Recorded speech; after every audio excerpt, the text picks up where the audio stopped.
वैज्ञानिक लगातार पृथ्वी के बाहर जीवन की तलाश कर रहे हैं। हाल फिलहाल के वर्षों में ये तलाश और भी ज्यादा गहन होती चली गई है। हाल ही में जेम्स वेब स्पेस टेलीस्कोप के माध्यम से वैज्ञानिकों को एक एक्सोप्लैनेट पर बायो सिग्नेचर प्राप्त हुए हैं। ये बायो सिग्नेचर क्या किसी प्रकार के जीवन की तरफ इशारा करते हैं? चलिए जानते हैं इस वीडियो के माध्यम से।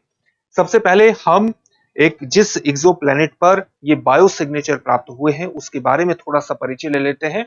एक बाह्य ग्रह है K2-18b, जिस पर ये बायो सिग्नेचर प्राप्त हुए हैं, जैव संकेत प्राप्त हुए हैं कि वहां पर जीवन हो सकता है। विशेष तौर से माइक्रो ऑर्गेनिज्म से संबंधित जो सूक्ष्म जीवी है उनसे संबंधित जीवन की एक संभावना इससे बनती है बायो सिग्नेचर के माध्यम से। जब हम बाह्य ग्रह या एक्सोप्लैनेट की बात करते हैं तो एक्सोप्लैनेट का मतलब क्या होता है? एक्सोप्लैनेट का मतलब है कि हमारे सौर मंडल के बाहर, हमारा जो सौर मंडल है उसके बाहर का कोई प्लेनेट है। ये प्लेनेट हमसे कितनी दूरी पर स्थित है? 124 प्रकाश वर्ष दूर स्थित है। जाहिर सी बात है कि अगर कोई ग्रह है तो वो किसी न किसी तारे की परिक्रमा कर रहा होगा। तो ये जिस तारे की परिक्रमा कर रहा है वो तारा है एक रेड ड्वार्फ स्टार है, यानी एक लाल बोना तारा है जिसकी परिक्रमा ये एक्सोप्लैनेट कर रहा है, जिसको हम K2-18b के नाम से जानते हैं। ये एक हैबिटेबल जोन में स्थित है और यहां पर ऐसी संभावना जताई गई है कि यहां पर तरल जल मौजूद हो सकता है। K2-18b जो बाह्य ग्रह है, एक्सोप्लैनेट है, ये हाइसियन दुनिया, इसको हाइसियन दुनिया भी कहते हैं। इसका जो हाइसियन के रूप में भी इसको एक प्रकार से उच्चारित करते हैं, इसका उच्चारण किया जाता है। हाइसियन दुनिया की श्रेणी में आते हैं K2-18b जैसे बाह्य उपग्रह, जिनके बारे में ये माना जाता है, हाइसियन दुनिया के बारे में क्या माना जाता है? ये माना जाता है कि इसका जो वायुमंडल है, इसका जो एटमॉस्फेयर है, ये हाइड्रोजन से समृद्ध है और यहाँ पर विशाल तरल जल वाले महासागर उपस्थित है। एक ऐसी दुनिया का ये हिस्सा माना जाता है और उसी का, इस हाइसियन दुनिया का ही एक प्लेनेट है K2-18b, जहां पर हमें बायो सिग्नेचर प्राप्त हुए हैं। यहां पर किसकी उपस्थिति पाई गई है? डाई मिथाइल सल्फाइड यानी DMS और डाई मिथाइल डाई सल्फाइड की उपस्थिति पाई गई है। किसके माध्यम से ये उपस्थिति हमारे सामने आई है? जेम्स वेब स्पेस टेलीस्कोप का उपयोग करते हुए वैज्ञानिकों ने K2-18b के वायुमंडल में DMS और DMDS के रासायनिक संकेतों का पता लगाया है, बायो सिग्नेचर्स का पता लगाया है, जिसके माध्यम से यह अनुमान लगाया जा सकता है कि यहां पर सूक्ष्म जीवी जीवन संभव हो सकता है। पृथ्वी पर ये गैसें कैसे बनती है, यानी DMS और DMDS गैसें किस प्रकार से बनती है? पृथ्वी पर केवल बायोलॉजिकल प्रोसेसेस, बायोलॉजिकल एक्टिविटी, जैविक गतिविधि के माध्यम से ही DMS का मतलब क्या हुआ? अभी हमने देखा, DMS का मतलब है डाई मिथाइल सल्फाइड और DMDS का मतलब है डाई मिथाइल डाई सल्फाइड। तो ये केवल बायोलॉजिकल एक्टिविटीज के माध्यम से ही उत्पन्न हो सकती हैं। मुख्य रूप से किस प्रकार से उत्पन्न होती हैं, किस प्रकार से उत्सर्जित होती हैं? जो समुद्री फाइटोप्लैंक्टन्स हैं, जो समुद्री फाइटोप्लैंक्टन्स हैं, जो समुद्र में रहने वाले छोटे जीव होते हैं, उनके द्वारा उत्सर्जित होते हैं। ये इस प्रकार के, एक प्रकार आप कह सकते हैं, इस प्रकार की गैसें हैं। इनकी उपस्थिति K2-18b के समुद्री वातावरण में सूक्ष्म जीवी जीवन का संकेत प्रदान करती है। सूक्ष्म जीवी जीवन का संकेत क्यों प्रदान करते हैं? क्योंकि ऐसा माना जाता है कि ये जो डाई मिथाइल सल्फाइड है और डाई मिथाइल डाई सल्फाइड है, ये केवल बायोलॉजिकल प्रोसेसेस के माध्यम से ही उत्पन्न होती हैं, हो सकती हैं।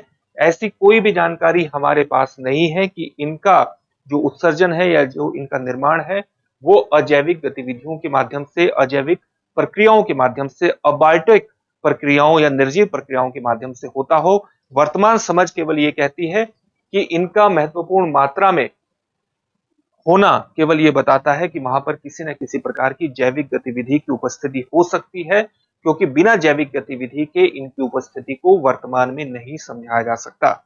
साथ ही इनकी जो संभावना का स्तर है वो भी आप कह सकते हैं कि इनके बारे में जो आंकड़े प्राप्त हुए हैं उसके बारे में जो कॉन्फिडेंस लेवल अनुपात है वो भी बेहद ज्यादा है, क्योंकि 99.7% सांख्यिकीय संभावना ये कहती है कि यहाँ पर इन गैसों का ये उपस्थित है वातावरण में, जो एक्सोप्लैनेट है उसके वातावरण में ये उपस्थित है। DMS और DMDS की उपस्थिति 99.7% संभावना है कि ये वहां पर उपस्थित है। केवल 0.3% संभावना ही ये कहती है कि डेटा में किसी न किसी प्रकार की सांख्यिकीय विसंगति हो सकती है या डेटा गलत हो सकता है।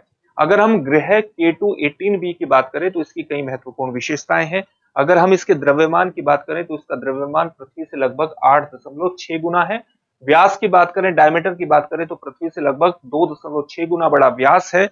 इसकी कक्षा की बात करें तो ये लाल बौने तारे के जीवन योग्य यानी हैबिटेबल जोन में स्थित है। अगर हम इसकी वायुमंडलीय संरचना की बात करें तो पहले यहां पर मीथेन और कार्बन डाइऑक्साइड का पता लग चुका है और अब संभवतः यहां डीएमएस और डीएमडीएस भी हो सकती है, जो कि जीवन के सूक्ष्म जीवन की तरफ एक इशारा करती है। इसके बारे में K2-18b के बारे में एक महासागरीय परिकल्पना भी है, एक ओशन हाइपोथेसिस भी है। ऐसा माना जाता है कि यहाँ पर गर्म तरल जल से ढका हुआ महासागर है, जो सूक्ष्म जीवन के लिए एक उपयुक्त स्थान हो सकता है। लेकिन इस खोज की कुछ सीमाएं भी हैं, कुछ महत्वपूर्ण सीमाएं हैं जिसके प्रति हमें सावधान होना चाहिए। हमें इस खोज को पूर्णतः ये नहीं मान लेना चाहिए कि वहां पर बायो सिग्नेचर से जीवन की पुष्टि हो जाती है। ऐसा नहीं माना जाना चाहिए, क्योंकि वैज्ञानिक सीधे तौर पर कह रहे हैं कि जो बायो सिग्नेचर हमें प्राप्त होते हैं वहां पर किसी प्रकार के वास्तविक जीवन का प्रमाण नहीं हमें मिला है, बल्कि केवल संभावित बायो सिग्नेचर की हमें प्राप्ति हुई है। डीएमएस और डीएमडीएस की उपस्थिति जीवन का संकेत देती है, लेकिन इसकी पुष्टि नहीं करती है। हमें केवल जीवन का संकेत प्राप्त हुआ है कि वहां पर जीवन हो सकता है, जीवन की पुष्टि वहां पर नहीं हुई है। इसलिए हमें अपने ऑब्जर्वेशन को फिर से दोहराने की आवश्यकता है। हम अपने ऑब्जर्वेशन को 2 से 3 बार और दोहरा सकते हैं, जिससे सांख्यिकीय त्रुटियों की संभावना कम से कम होती चली जाए और जो संकेत हमें बायो सिग्नेचर हमें प्राप्त हुए हैं उनकी भी पुष्टि पुख्ता हो जाए।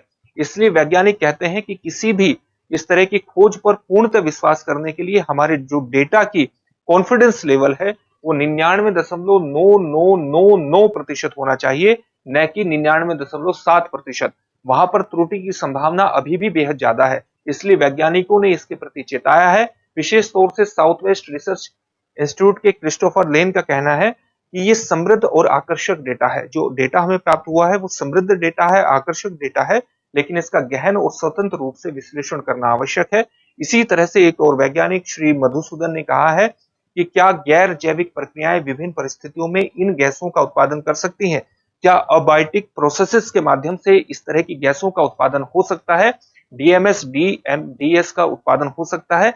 इस बात की संभावना की भी तलाश करने की और अधिक आवश्यकता है। इसलिए अभी केवल हमें इस पर और ज्यादा अध्ययन करने की आवश्यकता है। इसको पूर्णतः पुख्ता नहीं माना जाना चाहिए। इससे संबंधित एक प्रश्न देखेंगे, लेकिन उससे पहले आपके लिए एक सूचना है, और सूचना ये है कि दृष्टि आईएएस की नोएडा शाखा में हमारे 2 महत्वपूर्ण batch IAS foundation prelims plus mains course के ऑफलाइन बैच प्रारंभ होने वाले हैं। एक हिंदी माध्यम का है, एक इंग्लिश माध्यम का है। हिंदी माध्यम का बैच 29 अप्रैल से प्रारंभ होगा, समय होगा शाम को 6 बजे। अंग्रेजी माध्यम का बैच 7 मई से प्रारंभ होगा, समय होगा सुबह 8 बजे। और आप 8750187501 पर कॉल भी कर सकते हैं और कॉल के माध्यम से एडमिशन ले सकते हैं। साथ ही एक सूचना यह है कि दृष्टि आईएएस के आप आईएसजीएस फाउंडेशन ऑनलाइन कोर्स की तैयारी को और ज्यादा समृद्ध कर सकते हैं दृष्टि लर्निंग ऐप के माध्यम से, क्योंकि दृष्टि लर्निंग ऐप को अपग्रेड कर दिया गया है आर्टिफिशियल इंटेलिजेंस के माध्यम से। आर्टिफिशियल इंटेलिजेंस के माध्यम से दृष्टि लर्निंग ऐप में 3 फीचर जोड़े गए हैं। एक फीचर है एआई समरी। आपके लंबे लंबे लेक्चर्स होते हैं, उन लेक्चर्स को आप बिंदु फॉर्म में प्राप्त कर सकते हैं, तेजी से रिवाइज कर सकते हैं। दूसरा फीचर है एआई क्विज। आपका जो भी लेक्चर चल रहा होगा उस पर आधारित कुछ प्रश्न आपको मिलेंगे, आप उनको हल कर सकते हैं और मूल्यांकन कर सकते हैं कि किसी लेक्चर को आप कितना समझ रहे हैं। तीसरा फीचर है आस्क मी ए क्वेश्चन, मुझसे कोई भी प्रश्न पूछें, यानी जो भी आपके मन में प्रश्न आता है, ये एक रियल टाइम प्रश्नोत्तर सुविधा है। आपका कोई भी संशय है, आप प्रश्न पूछिए, तुरंत उसका उत्तर आपको मिलेगा। इस प्रकार से आप अपने लेक्चर को और ज्यादा समृद्ध बना सकते हैं और सफलता की दिशा में आगे बढ़ सकते हैं। तो तुरंत डाउनलोड कीजिए दृष्टि लर्निंग ऐप को। अब आपके लिए एक प्रश्न है, हाल ही में किस दूरबीन का उपयोग करके वैज्ञानिकों ने K2-18b ग्रह के वातावरण में जैविक संकेत पाए, यानी बायो सिग्नेचर पाए? आपके सामने ऑप्शन है Hubble space telescope, Spitzer telescope, James Webb space telescope या चंद्रा एक्सरे टेलीस्कोप। इस प्रश्न का उत्तर आप हमें कमेंट बॉक्स में कमेंट करके जरूर दीजिए। फिर से नए सेशन में आपसे मुलाकात होगी। धन्यवाद।